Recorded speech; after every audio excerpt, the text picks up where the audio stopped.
Hello जय हिंद, नमस्कार दोस्तों। आप सभी का स्वागत है आपके अपने YouTube channel online GK free classes में। आज के इस वीडियो में हम एसएससी एमटीएस 2024 के एग्ज़ाम के लिए रीजनिंग का चौथा मॉडल पेपर लेकर आए हैं। इससे पहले हम रीजनिंग के 3 मॉडल पेपर करवा चुके हैं। यदि अभी तक आपने इन 3 मॉडल पेपरों को नहीं देखा है तो इन 3 मॉडल पेपरों को आप प्लेलिस्ट के अंदर जाकर देख सकते हो। और इस रीजनिंग के चौथे मॉडल पेपर को भी आपको कंप्लीट देखना है, क्योंकि इस रीजनिंग के चौथे मॉडल पेपर के अंदर एसएससी एमटीएस एग्जाम के लिए रीजनिंग के बहुत ही इंपॉर्टेंट क्वेश्चन होने वाले हैं। तो चलिए शुरू करते हैं आज के इस चौथे मॉडल पेपर को बिना देरी के।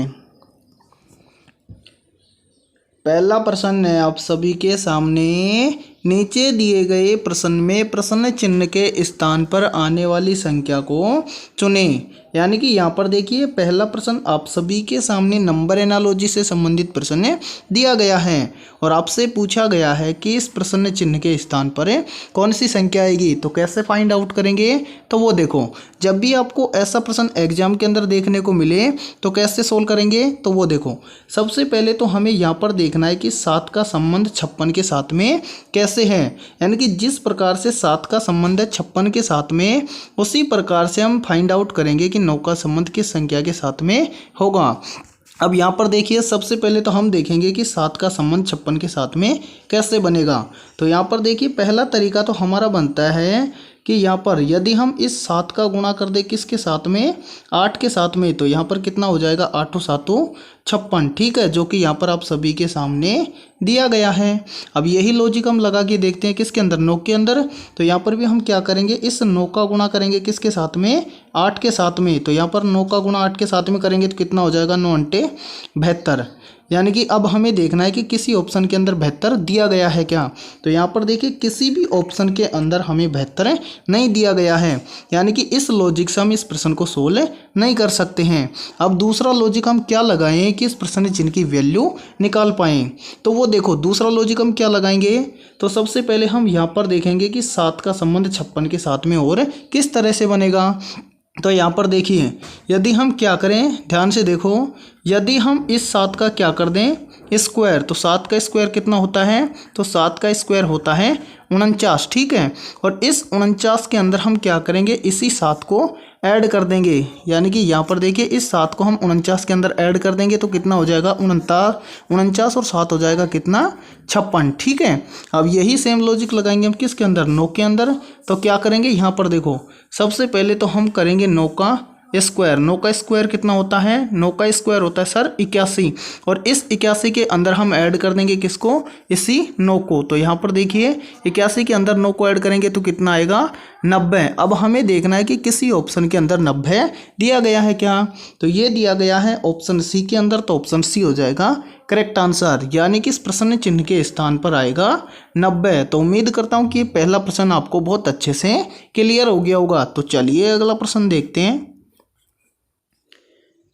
दूसरा प्रश्न है आप सभी के सामने। एक निश्चित कूट भाषा में GOAT को 47 के रूप में लिखा जाता है और COAT को 43 के रूप में लिखा जाता है।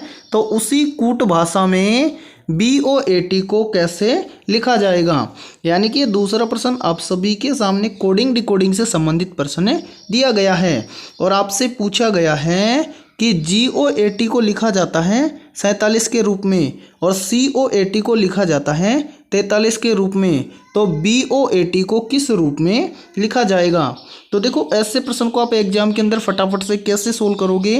तो वो देखो, बहुत ही सिंपल तरीका होता है ऐसे प्रश्न को एग्जाम में सोल्व करने का। सबसे पहले तो यहाँ पर देखो, यहाँ पर बोला गया है कि GOAT को क्या लिखा जाता है, 47। ठीक है, तो यहाँ पर देखेंगे कितना लिखा जाता है, 47। ठीक है, अब इसी प्रकार से आगे देखो, आगे बोला गया है कि COAT को लिखा जाता है कितना, यहाँ पर लिखा जाता है 43। ठीक है, तो सबसे पहले तो हम देखेंगे यहाँ पर कि GOAT को 47 कैसे लिखा गया है। उसी प्रकार से यहाँ पर देखेंगे कि COAT को 43 कैसे लिखा गया है। जिस प्रकार से GOAT को लिखा गया है 47 और COAT को लिखा गया है 43।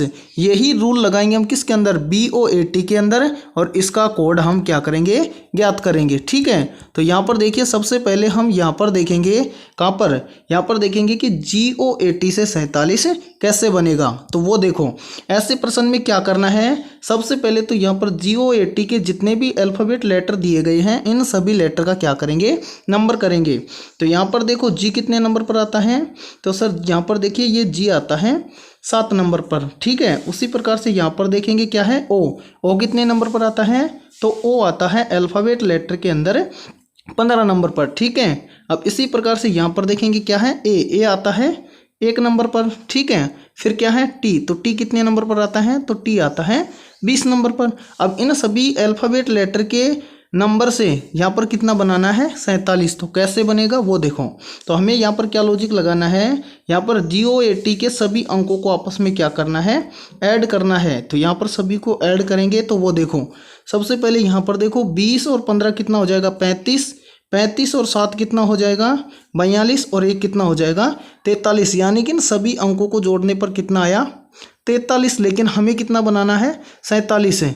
तो 47 कैसे बनाएंगे, तो वो देखो इसके अंदर कितना ऐड करेंगे, तो यहाँ पर GOAT के अंदर कितने लेटर दिए गए हैं, 4, 1 2 3 और 4। तो इसके अंदर कितना ऐड करेंगे, 4। तो यहाँ पर कितना हो जाएगा, 47, जो कि यहाँ पर आप सभी के सामने दिया गया है। अब देखते हैं कि यही लॉजिक इसके अंदर भी लगाया गया है क्या। तो यहाँ पर भी हम क्या करेंगे, जो ये दिया गया है COAT, इसके सभी लेटर का क्या करेंगे, नंबरिंग करेंगे। तो यहाँ पर देखो C कितने नंबर पर आता है, तो सर अल्फ़ाबेट लेटर के अंदर जो C होता है वो आता है 3 नंबर पे। O कितने नंबर पर आता है, O आता है 15 नंबर पे, A आता है 1 नंबर पे, और T आता है 20 नंबर पे। अब इन सभी अंकों को भी हम क्या करेंगे, आपस में ऐड करेंगे। ठीक है, तो इन सभी को आपस में ऐड करेंगे तो यहाँ पर कितना हो जाएगा, तो यहाँ पर देखो 20 और 15 हो जाएगा 35, 35 और 3 हो जाएगा 38, 38 और 1 कितना हो जाएगा, 39। तो यहाँ पर सभी को जोड़ा तो कितना आया, 39। ठीक है, अब इस 39 के अंदर भी कितना ऐड करेंगे, तो यहाँ पर देखो जो COAT जो ये लेटर दिया यानी कि ये जो शब्द दिया गया है इसके अंदर टोटल कितने लेटर हैं, 4। तो यहाँ पर भी कितना ऐड करेंगे, 4। तो 39 और 4 कितना हो जाएगा, यहाँ पर हो जाएगा 43, जो कि यहाँ पर दिया गया है। ठीक है, अब आप आसानी से बता सकते हो कि BOAT का संबंध किसके साथ में होगा। तो क्या करेंगे वो देखो, तो यहाँ पर देखो सबसे पहले हम क्या करेंगे, जो ये BOAT है इसको लिखेंगे, यहाँ पर देखो BOAT। अब यहाँ पर हमें इसका क्या करना है, संबंध बताना है कि किसके साथ में होगा। तो यहाँ पर हम क्या करेंगे, जो BOAT शब्द है इसके सभी लेटर का क्या करेंगे, नंबर करेंगे। तो यहाँ पर देखो B कितने नंबर पर आता है, B आता है अल्फ़ाबेट लेटर के अंदर 2 नंबर पर। ठीक है, फिर देखेंगे क्या, O कितने नंबर पर आता है, 15 नंबर पर। फिर देखेंगे क्या है, A आता है अल्फ़ाबेट लेटर के अंदर 1 नंबर पर। फिर क्या है T, तो ये T कितने नंबर पर आता है, 20 नंबर पर। अब यहाँ पर क्या करेंगे, इन सभी नंबर को आपस में ऐड करेंगे। तो यहाँ पर इन सभी को ऐड करेंगे तो कितना हो जाएगा, देखो 20 और 15 कितना हो जाएगा, 35, 35 और 2 कितना हो जाएगा, 37, 37 और 1 कितना हो जाएगा, 38। इन सभी को ऐड किया तो कितना हुआ, 38। अब इस 38 के अंदर भी कितना ऐड करेंगे वो देखो, तो जो ये BOAT जो शब्द है इसके अंदर कितने लेटर हैं, टोटल 4। तो यहाँ पर कितना ऐड करेंगे, 4। तो यहाँ पर देखो 38 और 4 कितना हो जाएगा, 42। यानी कि जिस प्रकार से यहाँ पर देखो GOAT का संबंध है 47 के साथ में, या फिर GOAT को 47 के रूप में लिखा जाता है और COAT को 43 के रूप में लिखा जाता है, तो उसी कूट भाषा में BOAT को लिखा जाएगा 42 के रूप में। अब आपको देखना है कि 42 किसी ऑप्शन के अंदर है क्या, तो ये है ऑप्शन ए के अंदर, तो ऑप्शन ए हो जाएगा करेक्ट आंसर। तो उम्मीद करता हूँ कि दूसरा प्रश्न भी आपको अच्छे से क्लियर हो गया होगा। तो चलिए अगला प्रश्न देखते हैं। तीसरा प्रश्न है आप सभी के सामने, नीचे दी गई श्रृंखला में प्रश्न चिन्ह के स्थान पर आने वाली संख्या को ज्ञात करें।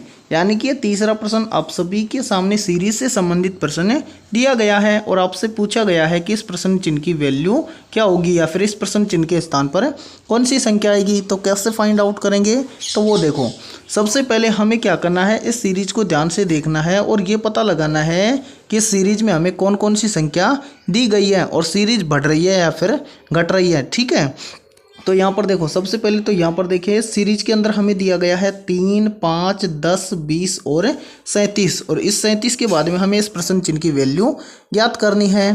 तो क्या करेंगे वो देखो, सबसे पहले तो यहाँ पर देखो 3 से कितना हुआ 5, 3 से 5 कैसे होगा। तो यहाँ पर देखिए यदि हम 3 के अंदर क्या करें +2 कर दें तो कितना हो जाएगा 5, ठीक है। फिर देखो 5 से क्या है 10, तो 5 से 10 कैसे होगा, तो 5 के अंदर क्या करेंगे 5 को ऐड कर देंगे तो कितना हो जाएगा 10। फिर आगे देखो 10 से कितना हुआ है 20, तो 10 के अंदर क्या ऐड करेंगे 20 हो जाए। तो यहाँ पर देखिए 10 के अंदर 10 को ऐड करेंगे तो कितना हो जाएगा 20। फिर देखो 20 से क्या हुआ है 37, तो यहाँ पर आगे देखो यदि हम 20 के अंदर क्या करें 17 को ऐड करें तो कितना हो जाएगा 37। अब हमें बताना है आगे कि 37 के बाद में इस प्रश्न चिन्ह के स्थान पर क्या आएगा। तो यहाँ पर कोई लॉजिक लगा है जिससे हमें पता चले कि इस प्रश्न चिन्ह की वैल्यू हम निकाल सकें। तो यहाँ पर देखो जो यहाँ पर नई सीरीज आपको दिखी है, ध्यान से देखो यहाँ पर ये वाली सीरीज, इसको भी हम क्या करेंगे सोल्व करेंगे। तो यहाँ पर देखो क्या है 2 से क्या हुआ 5, तो यहाँ पर देखो 2 से 5 कैसे होगा। तो यहाँ पर देखिए यदि 2 के अंदर हम क्या करेंगे 3 को ऐड करेंगे तो कितना आ जाएगा 5। फिर देखो 5 से क्या हुआ है 10, तो यहाँ पर देखिए 5 से 10 कैसे होगा, तो 5 के अंदर 5 को ऐड करेंगे तो कितना हो जाएगा ये वाला 10। फिर देखो 10 से कितना हुआ 17, तो यहाँ पर देखो 10 से 17 कैसे होगा, तो इस 10 के अंदर हम क्या कर देंगे +7 कर देंगे तो कितना हो जाएगा 17, ठीक है। अब इस 17 यानी कि इस 37 यानी कि 20 के अंदर कितना ऐड हुआ 17, तो कितना आया 37। अब हमें बताना है कि 37 से इस प्रश्न चिन्ह के स्थान पर क्या आएगा।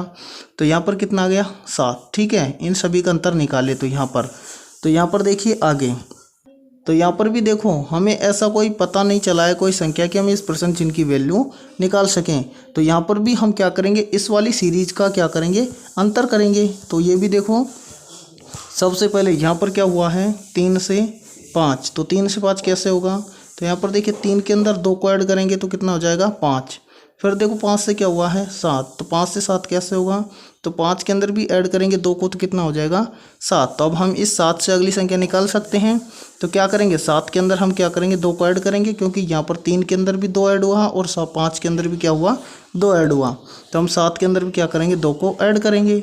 7 के अंदर 2 को ऐड करेंगे तो कितना आ जाएगा 9, यानी कि इस 7 के अंदर इस 9 को ऐड करेंगे तो ये वाला 17 आ जाएगा, ठीक है। अब क्या करेंगे इस 17 से अगली संख्या निकालने के लिए, तो यहाँ पर ध्यान से देखिए इस 17 के अंदर इस 9 को क्या करेंगे ऐड करेंगे। तो यहाँ पर देखिए 17 के अंदर हम क्या करेंगे 9 को ऐड करेंगे तो कितना आ जाएगा 26, ठीक है। और इस 17 के आगे क्या कर देंगे हम 26, ठीक है। अब इस प्रश्न चिन्ह की वैल्यू हम निकालेंगे, तो इस 37 के अंदर हमें क्या करना है इस 26 को ऐड करना है। तो यहाँ पर देखिए 37 के अंदर हम 26 को ऐड कर देंगे तो कितना हो जाएगा, तो यहाँ पर हो जाएगा 37 और 26 कितना हो जाएगा 63, ठीक है। यानी कि इस प्रश्न चिन्ह के स्थान पर आएगा 63 दिया गया है ऑप्शन बी के अंदर, तो ऑप्शन बी हो जाएगा करेक्ट आंसर। तो चलिए अगला प्रश्न देखते हैं। चौथा प्रश्न है आप सभी के सामने दिए गए प्रश्न में प्रश्न चिन्ह के स्थान पर आने वाली संख्या को लिखें।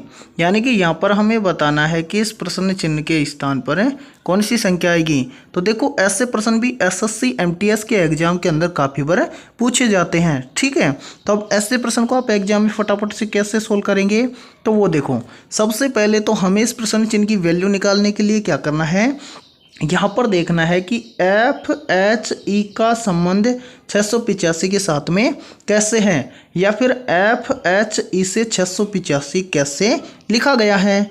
जिस प्रकार से एफ एच ई से लिखा गया है 685, उसी प्रकार से हम पी सी डी की संख्या ज्ञात करेंगे। तो यहाँ पर देखो सबसे पहले तो हम यहाँ पर देखेंगे कि एफ एच ई से 685 कैसे लिखा गया है। तो ऐसे प्रश्न को कैसे सोल्व करते हैं, तो यहाँ पर जितने भी ये लेटर दिए गए हैं इन सभी का हम क्या करेंगे नंबरिंग करेंगे।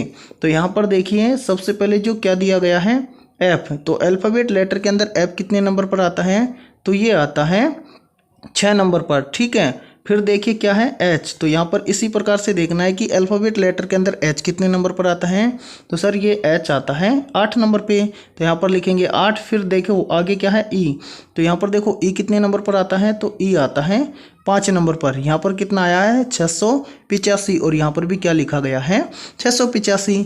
यानी कि FHE का क्या किया गया है, जितने भी ये लेटर दिए गए हैं उन सभी का नंबर करके ऐसे कि ऐसे लिखा गया है। अब आप आसानी से बता सकते हो कि PCD का संबंध किस संख्या के साथ में होगा।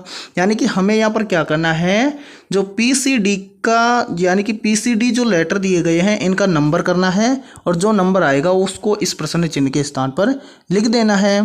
तो यहाँ पर देखो सबसे पहले यहाँ पर देखना है कहाँ पर PCD को। तो यहाँ पर देखिए क्या है PCD। तो यहाँ पर हमें देखना है कि ये कौन सा लेटर कितने नंबर पर आता है।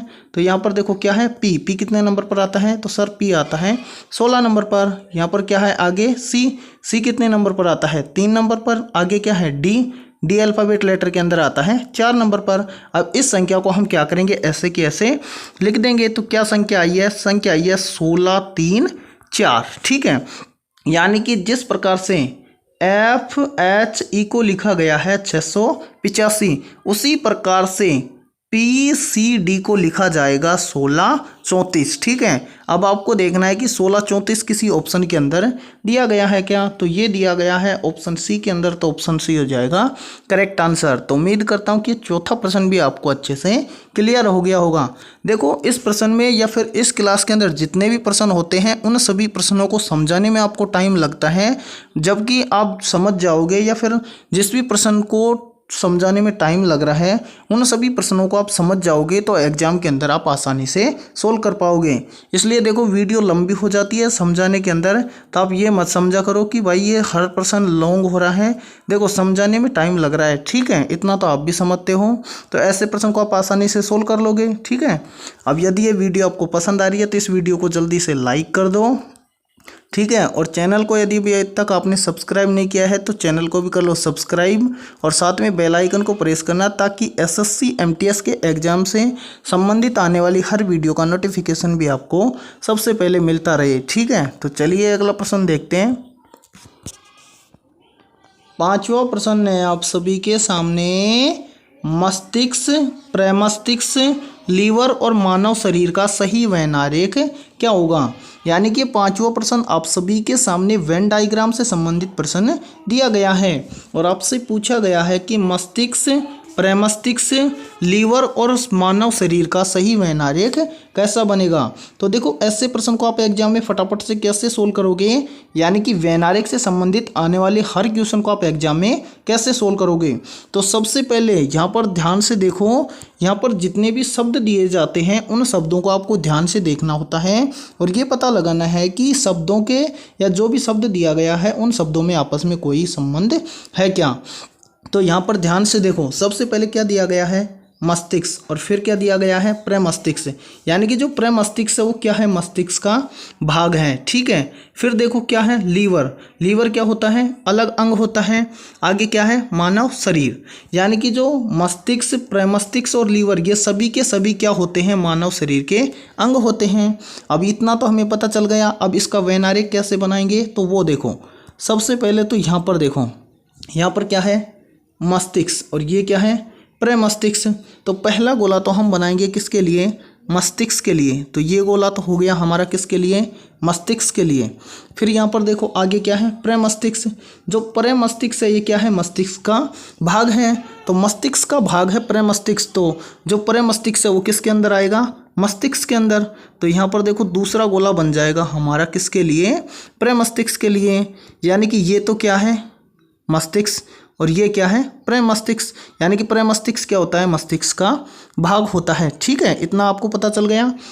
आगे क्या है लीवर, तो लीवर होता है वो मस्तिष्क और प्रमस्तिष्क से क्या होता है, अलग होता है। इसलिए तीसरा गोला बनेगा किसके लिए, लीवर के लिए। तो यहाँ पर तीसरा गोला हम बना देंगे किसके लिए, लीवर के लिए। अब आगे देखो आगे क्या बच गया, मानव शरीर। अब यहाँ पर देखो जो मस्तिष्क, प्रमस्तिष्क और लीवर क्या है, ये तीनों के तीनों क्या है, मानव शरीर के भाग हैं। तो मानव शरीर के भाग के अंदर आ जाएंगे ये सभी के सभी। तो यानी कि चौथा गोला हमारा बनेगा किसके लिए, मानव शरीर के लिए, ठीक है। यानी कि इस प्रकार का हमारा क्या बनेगा, वैन आरेख। अब आपको देखना है कि इस प्रकार का वैन आरेख आपको किस ऑप्शन के अंदर दिया गया है। तो सर ये हमें दिया गया है ऑप्शन डी के अंदर, तो ऑप्शन डी हो जाएगा करेक्ट आंसर। तो उम्मीद करता हूँ कि ये 5वां प्रश्न भी आपको बहुत अच्छे से क्लियर हो गया होगा, ठीक है। तो उम्मीद करता हूँ अब आपको ऐसे प्रश्न के अंदर कोई भी दिक्कत नहीं होगी, ठीक है। तो आज की इस वीडियो में भी हमने कितने क्वेश्चन करवाए हैं, रीजनिंग के 5, ठीक है। तो आपको बताना है कि इन 5 रीजनिंग के क्वेश्चनों में से आपके कितने क्वेश्चन सही होते हैं, ठीक है। और आपके जितने भी दोस्त हैं जो SSC MTS, यानी कि यहाँ पर देखिए आपके जितने भी दोस्त SSC MTS की तैयारी करते हैं तो उनके पास इस वीडियो को क्या करना है, ज़्यादा से ज़्यादा शेयर करना है, ठीक है। और इस चैनल पर रोज़ सुबह आपको 7 बजे आपको रीजनिंग की क्लास देखने को मिलेगी और शाम को 6 बजे आपको GK और GS की क्लास देखने को मिलेगी। तो इस चैनल को आप ज़रूर सब्सक्राइब करें और इस चैनल से ज़रूर जुड़ें ताकि आप 2024 के अंदर SSC MTS के अंदर सिलेक्शन ले पाएँ, ठीक है। तो फिर मिलते हैं ऐसे ही इंपॉर्टेंट क्वेश्चनों के साथ सुबह 7 बजे।